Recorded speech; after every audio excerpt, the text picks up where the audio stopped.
നമസ്കാരം. Raf talk ഫുട്ബോളിലേക്ക് അവർക്കും സ്വാഗതം. പോർച്ചുഗീസ് സൂപ്പർ താരം ക്രിസ്ത്യാനോ റൊണാൾഡോയുടെ മുഖം ആലേഖനം ചെയ്തുകൊണ്ട് പോർച്ചുഗൽ ഒരു കോയിൻ ഇറക്കിയിരിക്കുന്നു.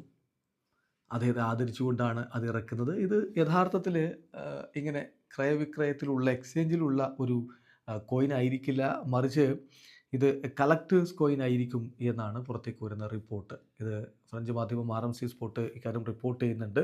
ഒരു സ്പോർട്സ് ട്യൂണിനെ ഉദ്ധരിച്ചുകൊണ്ട് കുറേ കാര്യങ്ങൾ ഇതുമായി ബന്ധപ്പെട്ട് പുറത്ത് വിടുന്നുണ്ട്.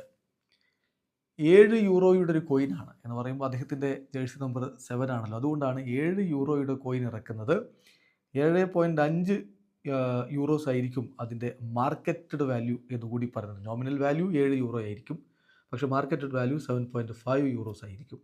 എന്നാൽ ഇത് അത്ര എളുപ്പത്തിൽ എല്ലാവർക്കും കൈവശപ്പെടുത്താമെന്ന് കരുതേണ്ടതില്ല എന്നുകൂടി RMC സ്പോർട്ട് ഓർമ്മപ്പെടുത്തുന്നുണ്ട്. അക്കോർഡിംഗ് ടു സ്പോർട്സ് ട്യൂൺ എന്ന് പറഞ്ഞുകൊണ്ട് അവർ റിപ്പോർട്ട് ചെയ്യുന്നത്, ഇതിൻ്റെ വാല്യൂ എന്തായാലും വലിയ രൂപത്തിൽ വർദ്ധിക്കാൻ പോവുകയാണ്. കാരണം ഇത് കളക്ടേഴ്സ് കോയിനായിട്ട് ഇറക്കുന്നതാണ്. അപ്പോൾ ഇത് വാങ്ങുന്നതിന് വേണ്ടിയിട്ട് ആളുകളുടെ ഭാഗത്ത് വലിയ ഡിമാൻഡ് ഉണ്ടാവാൻ സാധ്യതയുണ്ട്. സോ അതിൻ്റെ വാല്യൂ, ഒരു പീസിൻ്റെ വാല്യൂ കാലക്രമേണ 1,40,000 യൂറോസിലേക്ക് ഉയരാനുള്ള സാധ്യതയുണ്ട്. അതിൻ്റെ റയാരിറ്റി, അതായത് സാധനത്തിൻ്റെ ലഭ്യത കുറവാണ്.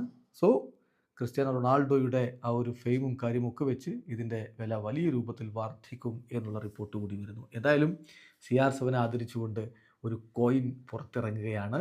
അത് കളക്ടേഴ്സ് കോയിൻ ആയിരിക്കും. വീഡിയോ അവസാനിക്കുന്നു. ഫുട്ബോൾ ലോകത്തെ കൂടുതൽ വിശേഷങ്ങളുമായി റാഫ് ടോക്സ് കൊണ്ടുവരാം.